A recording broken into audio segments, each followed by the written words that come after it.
strong. That's so light I could lift it up with my finger. Oh my! But do you think you could lift up your nightstand? Don't know. Never tried it. So then go on.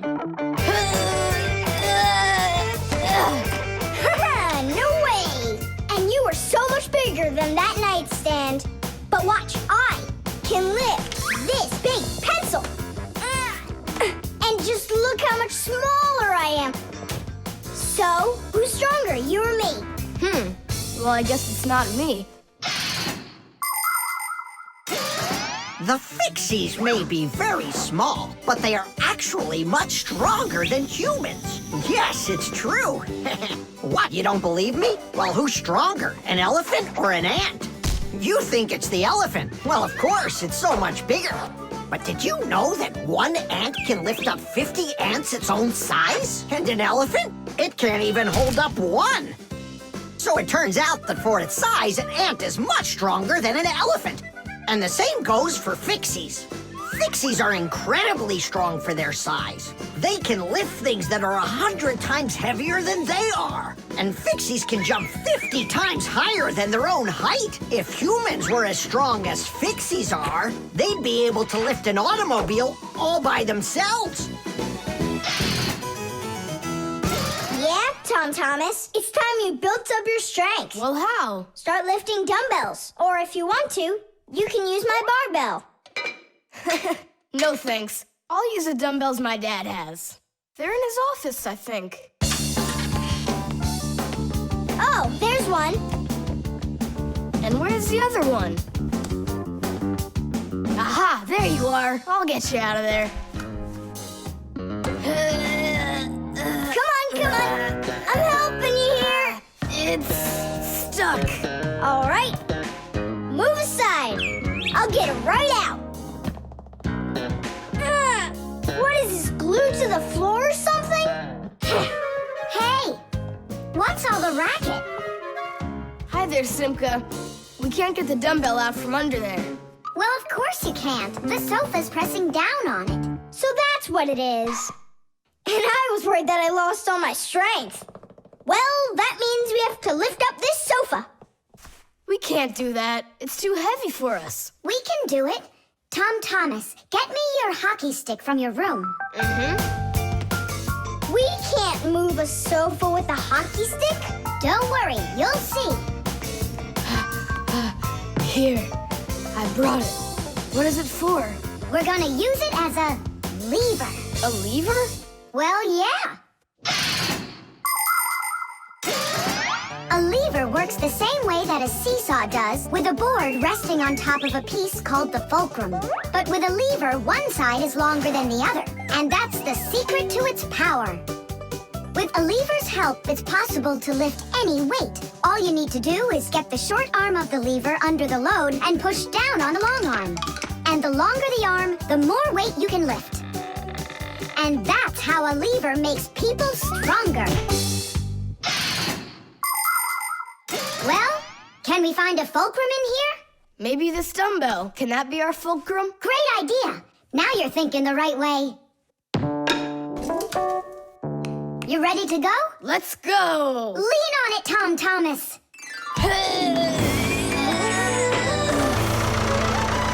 Yay! It's working! Tadeish! I'm so strong, did you see? Now watch how I lift Dad's heavy weights for you. Look, I can do it. It's just like I told you. You'd be better off training with my weights. Didn't you just see me lift up the sofa? You didn't lift the sofa, the lever did. Did you ever hear the saying, knowledge is power? I've heard it. Although, some physical power won't hurt you either. So pick up your lever and go out and play some hockey. You know how built those hockey players are.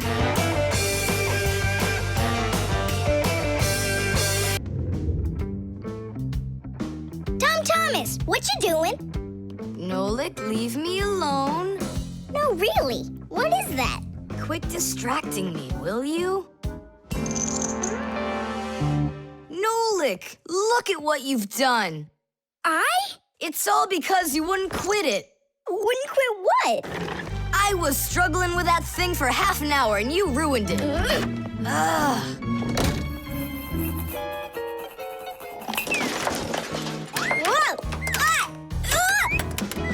Oh! Hey, Tom Thomas, can you hear me? Tom Thomas, let me out!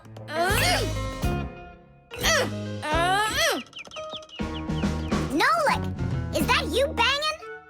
Yeah. And how did you end up in there?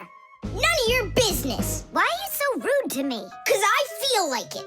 Oh, yeah? Enjoy sitting there. Well, who needs you? Goodbye.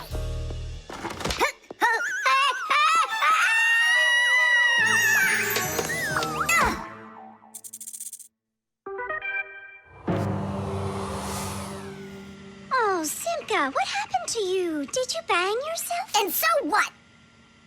Does it hurt? Leave me alone, Tula. You always have to be fussing over everybody. Come on, why are you so angry, huh? Nolik was rude to me. That means you have to be rude to me? Forgive me, Tula. And where's Nolik right now? There. Let's go see him. Nolik, it's Tula. Are you all right? I'm fine. Why were you so rude with your sister? 'Cause Tom Thomas was rude with me. I get it. It's a chain reaction. A what? Setting a log on fire isn't easy.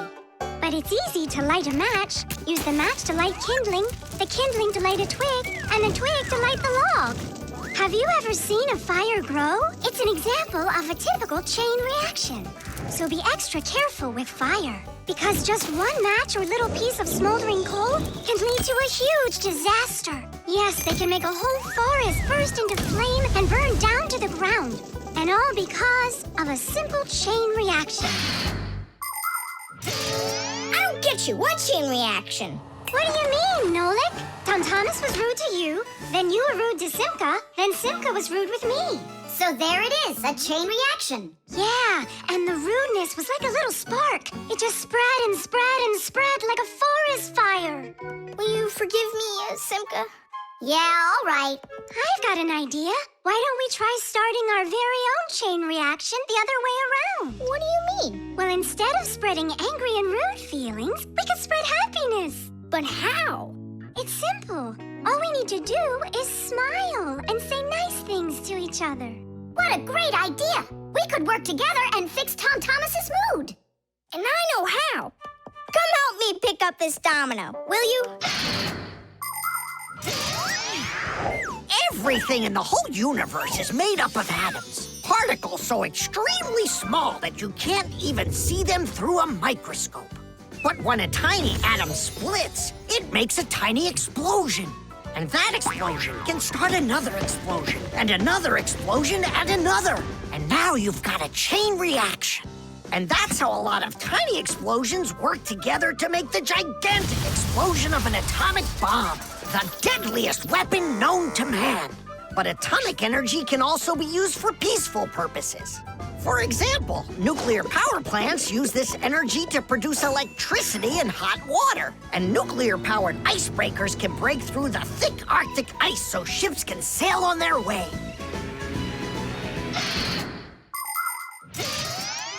There, all done. Nolik, bring him in. And now we're gonna teach Tom Thomas how a chain reaction can work to make you feel really good. He's coming. On your marks, now. What's going on? No, really? Tom Thomas, watch this.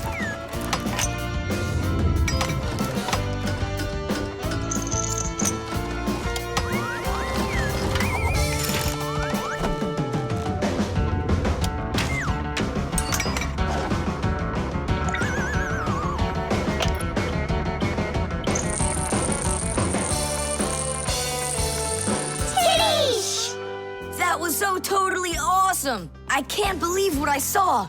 How did you do that? It was just a chain reaction. What? A chain reaction. It's about me. Fixies? It's Chusaka. It sounds like she's angry with us. I I wish I knew what that mad dog was thinking about. I'm thinking about you. You better hide or people will see you. I'm leaving. See you later. It's going to rain. Chusaka, I have no time to play right now. I'm not playing. His feet are gonna get soaked. Tom Thomas, I'm off. Don't be late. Chusaka, that's enough. No, I need to go to school. He's got his math class today and he's leaving his math book. I'm trying to serve like a good dog, but no one understands me. Dogs have been serving people since ancient times, along with cows, horses, chickens, and other domestic animals.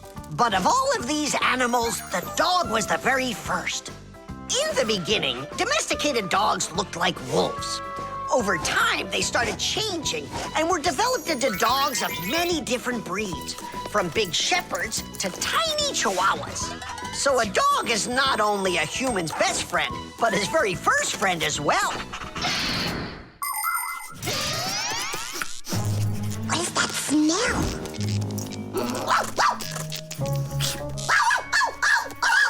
Simka, come on out. I see you. Nolik, jump down. Oh no, we're trapped in here. Alert, something's burning over there. Why won't they listen? I think she's going to eat us. Together with the box.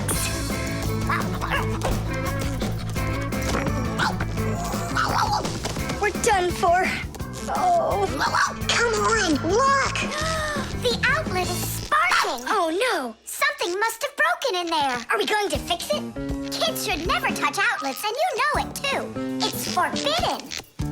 Then how do we fix it? Go find Papoose, and I'll stay here and wait for you. But where's Papoose? I know where he is. I don't know what she's barking about, but I think Chusaka wants to help us. Then come on, Chusaka, help us. Woo!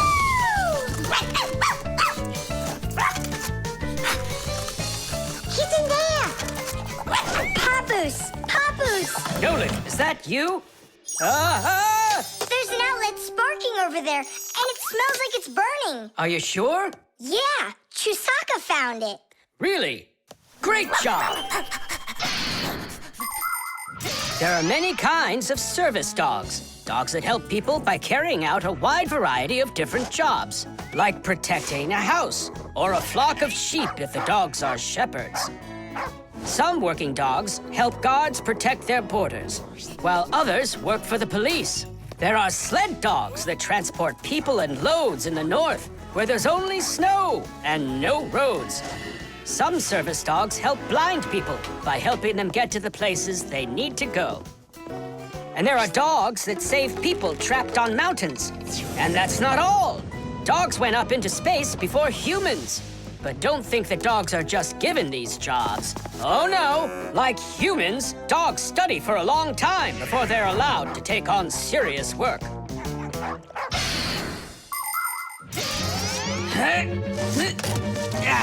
That's all. There won't be a fire, not today.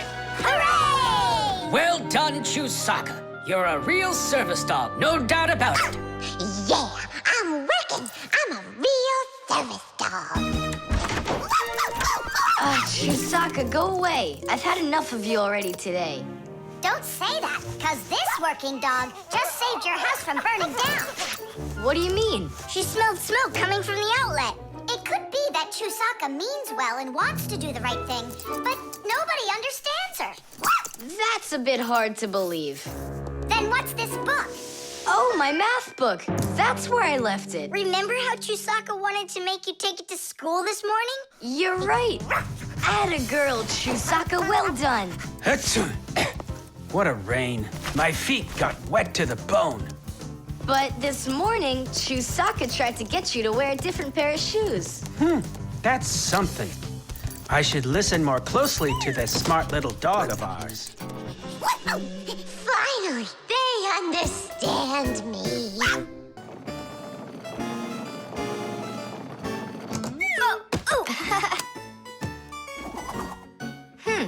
doesn't work. Try putting it in the other way. Did you read the instructions? Why would I? Instructions are for dummies. Yeah, instructions are for dummies. All right. Oh, what's going on? Whoa! My battery! Instructions teach us how to do things right. Instructions for a piece of furniture explain how to put it together. With the instructions for a television, we can adjust the picture and sound the way we like them. Printed on a box of oatmeal are the instructions for how to cook it. The instructions for medicines tell us what the medicine is for and how to safely use it. So always read the instructions if you want to do things right and avoid a lot of problems. I found it. Here it is. Here you go, Tom Thomas. Whoa. We got you a new chair, but it has to be assembled, and I'm afraid it'll be a little bit difficult for you. No, it won't. Don't worry, Dad. I'll do it. Finish before dinner, and we'll get ice cream tonight. A creamsicle. 2, okay? First, assemble the chair. Tom Thomas, can I help you put the chair together? Come on. Hey, first you two need to read the instructions. Simka, stop being such a bore. What, like I haven't seen a chair? Or like I haven't seen a chair?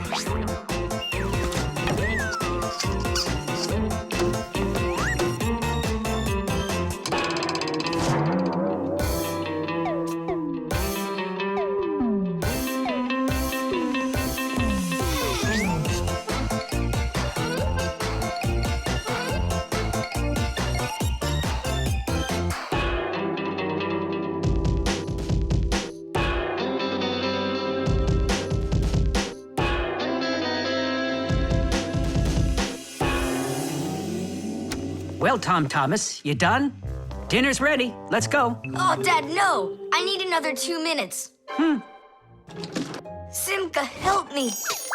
How? What does it say I have to do in the instructions? Ah, I thought you could do it without him. All right, I'll help you. Let's see.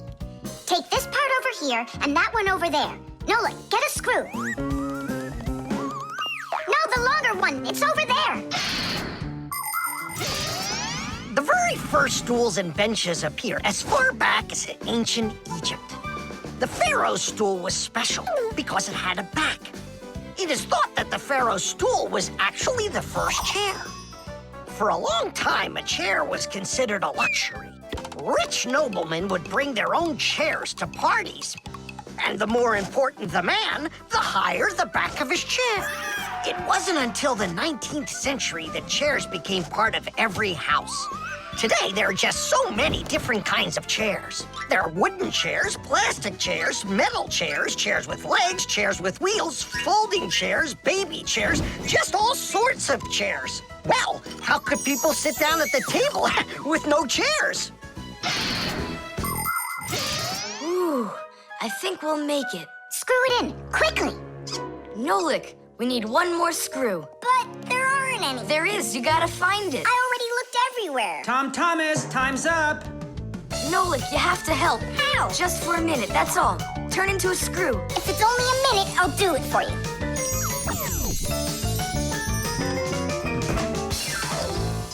I'm done. You built it. Huh. Great job, son. Mom, see how I won the bet. Can you believe it? He put the chair together. You're so brilliant. Go on, have a seat. Oh! Whew. Now I see. You missed a screw. But I screwed it in.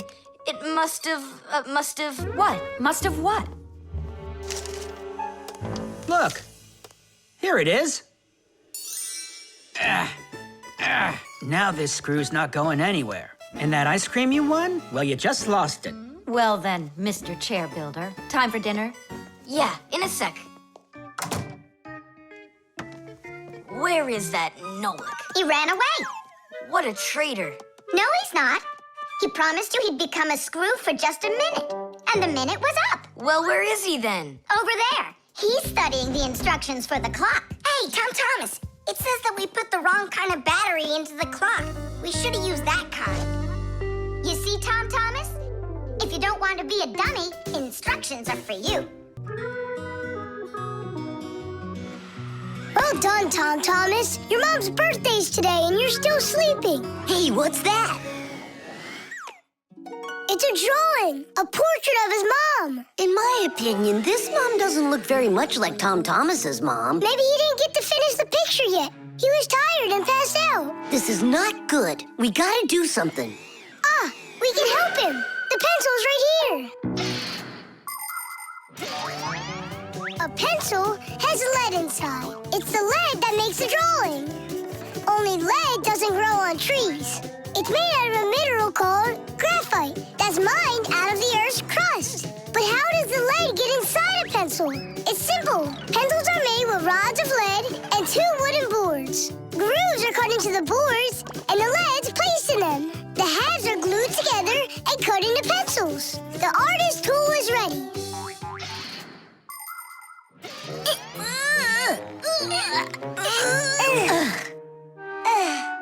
This isn't gonna work. Oh, give me a place to stand, and I shall move the pencil through the air.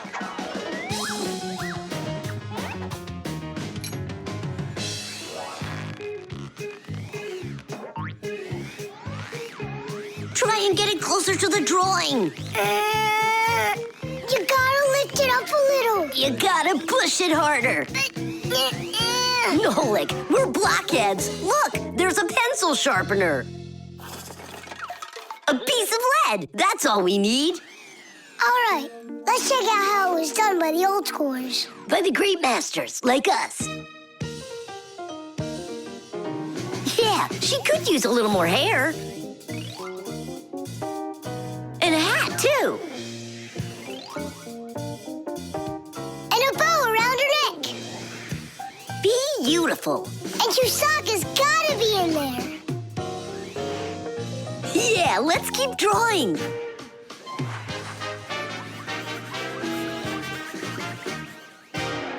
Tom Thomas, are you still sleeping?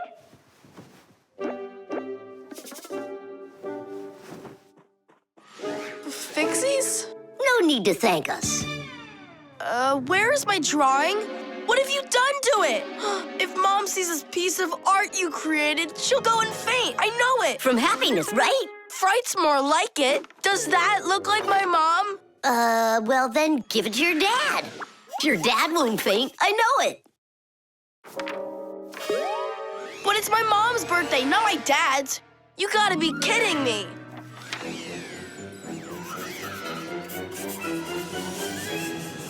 There's also a famous painting like that. It's called the Black Square. It's a classic. You don't think she'll like it? People want to remember the highlights of their lives. And so they take photos of nature, of their families, of themselves, even of the food they eat. People have been doing this even before the invention of photography, by drawing. An artist might draw the sun, a river, some apple trees, and soon he's made a landscape. And if the apples aren't on trees but on a plate next to a vase, cup, or basket, then a still life is what it's called. If a person's in the center, then it's called a portrait. And when artists make pictures of themselves, it's called a self-portrait. Of course, it's easier for us to take a quick photo of things we pass along the way. But just like the old masters, we put a piece of our souls into our drawings. And if you draw more often, you'll see it for yourself. I promise you that. Maybe you could just give her one of your older drawings. Maybe you should just erase the mess you made of this one. That could work. Erasing's gotta be easier than drawing. Whatever. There's no way you can make it worse. Hey, I think I know a way you can fix it. You can use the eraser for drawing. A portrait. Portraits don't seem to work out too well for us. But a still life drawing is a piece of cake.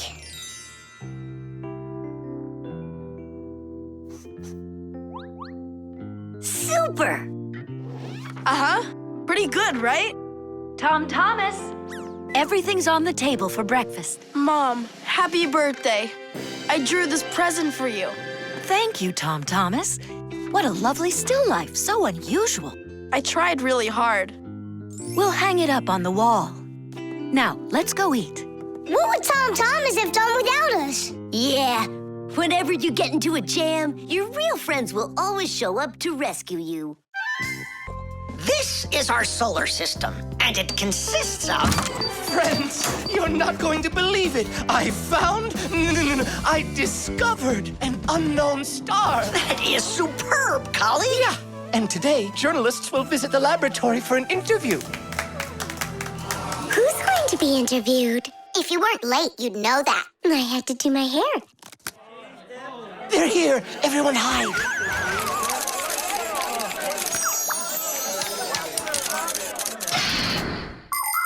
There are lots of galaxies in the universe with billions of hot glowing spheres that everybody knows as stars. Stars are each born out of huge clouds of gas and dust that are called nebulas. We see stars in the sky as tiny dots, but that's only because they are very, very far away. The closest star to our planet is the sun. Even though the sun isn't the hugest star, it still gives us the heat and light we need to live. Professor Eugenius is a celebrity now, on a global scale. Yeah. Hey, did you see? Verda also got on the cover. No joke. Where? And I think we look pretty good together. So, who wants my autograph? We'll have to wait till after school. It's time to go. Hey, aren't you going? Not right now. My colleague and I have more important business. What colleague? The professor. Both of us have become celebrities. Verda, you got on that cover totally by accident. Somebody's jealous. Well, we've got our new star. Now, what should I name it? Colleague, Huh? why don't you name the new star Verda? After all, it does sound pretty. Verda. Like a vertex whirling around. That's a great idea. It's a shame you didn't get my autograph, because that new star now has my name, Verda. And now an elaborate celebration needs to be thrown in my honor. I mean mine and the professor's, of course. What celebration you talking about? With a red carpet and flowers. Why are you just standing there? Make it happen. The poor girl thinks she's a star. Absolutely. So what can we do about it? With lunatics, it's better not to argue. That's what I read. Then let's play your silly game.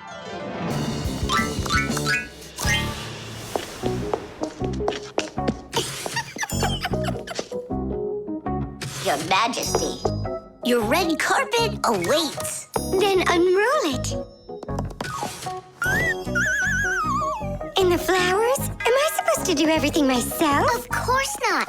Here, Your Highness, your crown. Oh, right, now we're talking. I am a star. She's totally lost it. He's coming. Finally, my dream is reality. Hey! My little Fixie friends, it's you here. I'm so honored you gathered here to congratulate me today. Us? Yes, us, them, we all should celebrate. No, I mean you and I. Now show us what you're carrying. Of course, the certificate. It says, this star, discovered by Professor Eugenius, has been registered with the name VE03732. What? Oh, that's what we should start calling our big star from now on. What's so funny? A clear night is perfect for searching in the sky for constellations. The easiest one to find is the Great Bear or the Big Dipper, which looks like a soup ladle. If you draw a line through the two outside stars of the Big Dipper, you'll find the bright North Star, which is part of a constellation called the Little Bear or the Little Dipper. A bit further is the W-shaped Cassiopeia. And these three stars that are next to each other are well known as the Belt of Orion. If you draw a line through them, you'll find a star named Sirius. It's part of the greater dog constellation, and it's the brightest star in the night sky. And on the other side of it, there is the star Aldebaran of the constellation Taurus. And these are but a few of the most visible stars. It's not even possible to imagine how many stars there really are in the universe. Tula? I'm here. Fire. Here. VE73032? Is that someone new? Yeah, we've got a new student. She's a star. A new giant star. You